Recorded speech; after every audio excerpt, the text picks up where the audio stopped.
What if the familiar sound of carts on the street, the smell of fresh bread from the corner bakery, and the lively chatter at the local bar were the last normal memories you would ever have? And what if the blue sky above your head, without any warning, transformed into a harbinger of the world's end? Imagine the heat of the Campanian sun on your skin as you walk the stone streets, dodging a delivery cart. Smell the strong, salty scent of garum, the ubiquitous fish condiment, mixed with the perfume of flowers spilling from the gardens of wealthy villas. Hear the echo of voices in the forum, where business deals are closed and the latest gossip from Rome is exchanged. See the vivid colors of the frescoes on the walls, telling you stories of gods and heroes on every corner. This is not the script for a disaster movie. It was the last dawn for nearly 20,000 souls in the prosperous city of Pompeii on October 24th, 79 AD. What you are about to hear is not just the story of a volcano. It is an immersive journey into the final 24 hours of a city brimming with life, moments before hell was unleashed on Earth, preserving its secrets under a blanket of ash forever. To understand those final hours, you must first understand the city. Pompeii was no ordinary town. It was a vibrant hub of commerce and leisure on the stunning Bay of Naples. It was a luxury resort for Rome's elite, dotted with opulent sea view villas where the rich and powerful escaped the heat and chaos of the capital. Its economy was an engine powered by the fertile land at its back. From the slopes of Vesuvius came wines famous throughout the empire, and an olive oil of exceptional quality. And from its port, thousands of amphorae filled with garum, that potent and valuable fermented fish condiment that was the taste of Rome, were shipped out. Pompeii was a microcosm of the empire, connected, wealthy, and bustling. Its population was a complex and fascinating mix. Wealthy patricians lived alongside prosperous merchants, artisans, freedmen who had bought their liberty, and a huge population of slaves who performed most of the labor. Public life was intense. Deals were shouted across the forum. The amphitheater, with a capacity larger than the city's population, hosted gladiatorial games. The two theaters presented the latest plays, and in the thermae, the public bath complexes, people relaxed, socialized, and conspired. The city walls were its billboards, its internet forums. They were covered in graffiti ranging from election campaigns and commercial offers to declarations of love and the crudest insults you can imagine. And watching silently over it all stood Vesuvius. But to the people of Pompeii, it was not a threat. It wasn't even recognized as a volcano. They had no word for a volcano. To them, it was simply a mountain, large and generous, covered in vineyards that produced their finest wines. A terrible earthquake in 62 AD had severely damaged the city, but they interpreted it as a normal occurrence in a seismically active region. They rebuilt everything, grander and more luxurious than before. No one saw the tremor as a warning. No one understood that the mountain was not sleeping. It was just breathing. The morning of October 24th, 79 AD, in Pompeii began like any other. It was a symphony of urban routines, where the concerns were business, local politics, and social life, all under the shadow of a silent mountain. Come, follow me in the steps of a baker, a pister. Feel the heat of the wood-fired oven on your face long before you see the flames. Smell the deep, comforting aroma of fermenting dough, the dust of flour in the air. Hear the rhythmic, heavy sound of the millstone, turned by a donkey or a slave, grinding the grain that will feed the city for one more day. On the streets, the thermopolia, the fast food stalls, are already open. Their marble counters, embedded with large clay jars, are steaming, offering hot wine, stews, and bread to workers needing a quick, cheap breakfast. The matrons of wealthy families send their slaves to the market with shopping lists and instructions to get the best fish, the freshest fruits. Children, with their wax tablets under their arms, run towards school, their laughter echoing in the narrow stone streets. And as you walk, you notice the astonishing modernity of this city. The streets are paved. At intersections, large stone blocks rise above the gutter, allowing pedestrians to cross, without soiling their feet in the water and waste that ran along the roadway. You see public fountains on almost every corner, fed by a complex aqueduct that brought fresh water from the mountains. Life here is surprisingly organized, convenient, and vibrant. It is in this normality that archaeology tells us the first stories frozen in time. The baker we followed was found next to his oven, where 81 carbonized loaves of bread were waiting to be sold. On the walls, the name of a local politician asks for your vote in an election that would never be held.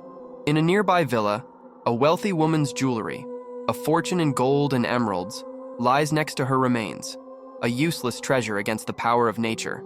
But the true voice of the city wasn't just in the forum or the villas, it was screaming from every wall.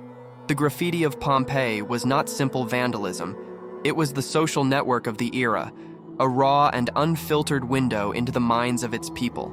Turning a corner, you might read a brutal insult, Samius to Cornelius, go hang yourself. Further on, a scatological and strangely formal review. Apollinaris, doctor to the Emperor Titus, defecated well here, and in the alley of a brothel, a direct and passionate plea. Restituta, take off your tunic please and show your hairy treasure. These messages written 2,000 years ago connect us to them. They reveal their humor, their grudges, their loves, and their most basic desires. They remind us that the people of Pompeii were not marble statues, but flesh and blood people, as complex and alive as we are. Around 1 o'clock in the afternoon, the symphony of daily life was shattered. It was replaced by a single sound, a cataclysmic roar, deep and violent, that seemed to come from the bowels of the earth. It was not an earthquake. It was an explosion. The mountain, Vesuvius, had blown its top. Imagine looking up. What you see is not lava. It is a colossal column of smoke, ash, and pumice shooting towards the sky at supersonic speed, ascending for miles and miles into the stratosphere. There, it expands, taking the shape of a stone pine tree, as the young Pliny would later describe it from a distance. Within minutes, this monstrous cloud blocks out the sun. Midday turns into an unnatural, terrifying night, and then it begins to rain. Not water, but lapilli, small, light pumice stones, the size of peas, falling ceaselessly, covering everything in a gray blanket. This was a Plinian eruption, a type of volcanic event of almost unimaginable violence. The pressure built up over centuries of magma and gas was released in a single titanic detonation. The immediate danger was not the heat. It was the weight of what was falling from the sky and the toxic air that began to fill everyone's lungs. And in that moment, every inhabitant of Pompeii faced a fatal choice, the choice that would seal their fate. Some, seeing the sky darken, ran. They grabbed what they could and fled through the southern gates, away from the mountain. But many others hesitated, abandoned their homes, their possessions, everything they had built. Was it just a strange storm? Perhaps it was safer to take shelter inside, under a solid roof, and wait for it to pass. Thousands of people made this second decision. It was the last one they would ever make. What began as a strange phenomenon transformed into a long, nightmarish night. The rain of lapilli intensified, becoming a relentless bombardment. The light. Pumice stones were now larger, mixed with heavier rocks ejected by the volcano. Listen to the sound. A constant, maddening patter on the tiled roofs. A roar that grows in intensity with each passing hour. The darkness is now absolute, total. A blackness that not even the brightest oil lamp can penetrate, broken only by sinister flashes of lightning forming within the ash cloud itself. The air becomes unbreathable. A poisonous cocktail of carbon dioxide and sulfur that burns the throat and chokes the lungs. You are trapped inside your own home, but your home is becoming a tomb. You feel the claustrophobia, the panic. The level of ash and stone in the street rises ceaselessly, foot by foot, blocking the doors, sealing any possible exit. And then, you hear a crack, followed by a deafening crash. The roof could no longer bear the weight. It has collapsed, burying everyone inside. This was the first great wave of death in Pompeii. People did not burn to death. They were crushed by their own homes. They suffocated on toxic gases, drowning in an air that had turned to poison. Each cubic meter of that ash could weigh over a ton. Archaeology tells us the stories of this long night. In a place known as the Garden of the Fugitives, a group of 13 people was found.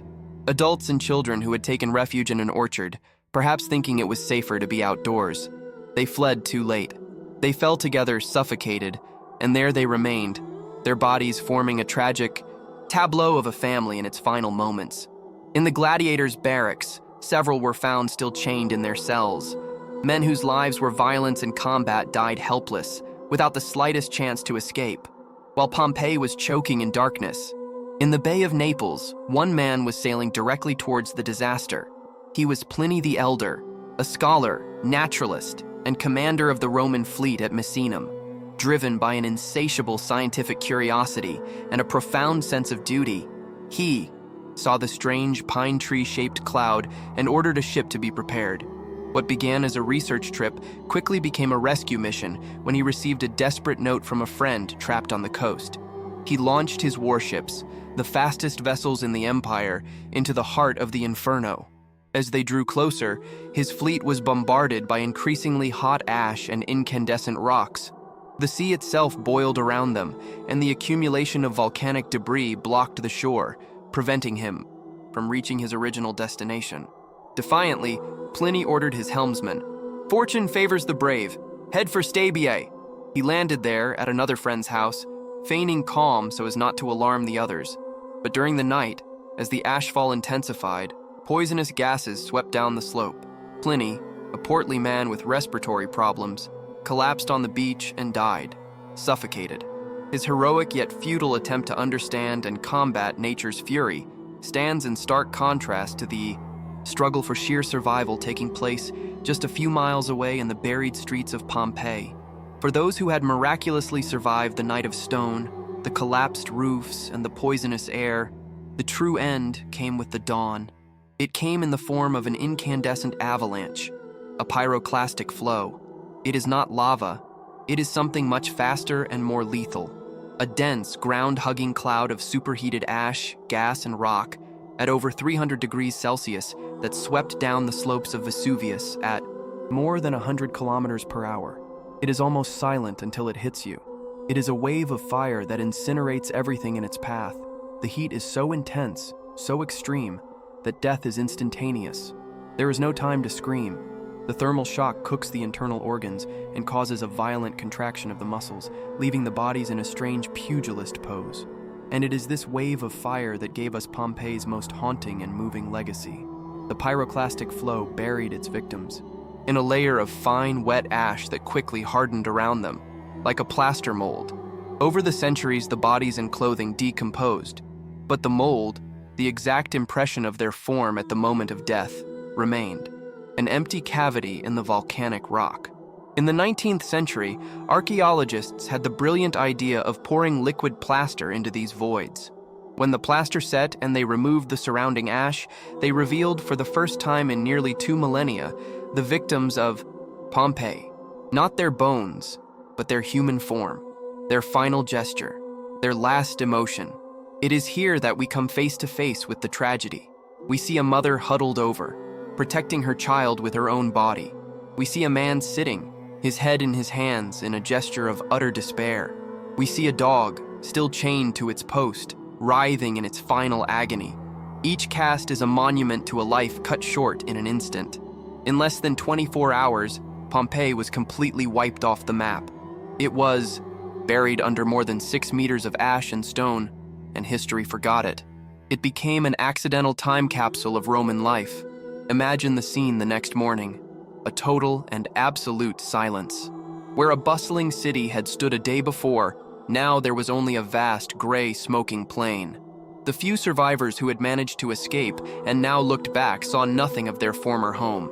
The city was so completely buried that its exact location was lost to memory. For nearly 1,100 years, Pompeii slept, beneath vineyards and fields, a secret kept by the earth. Its rediscovery in the 18th century marked the birth of modern archaeology.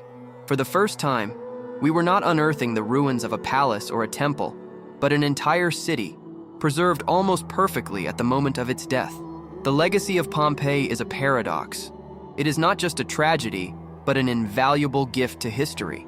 The very catastrophe that destroyed it also immortalized it, allowing us to walk its streets, enter its houses, and understand its people in a way that no other place from the ancient world allows.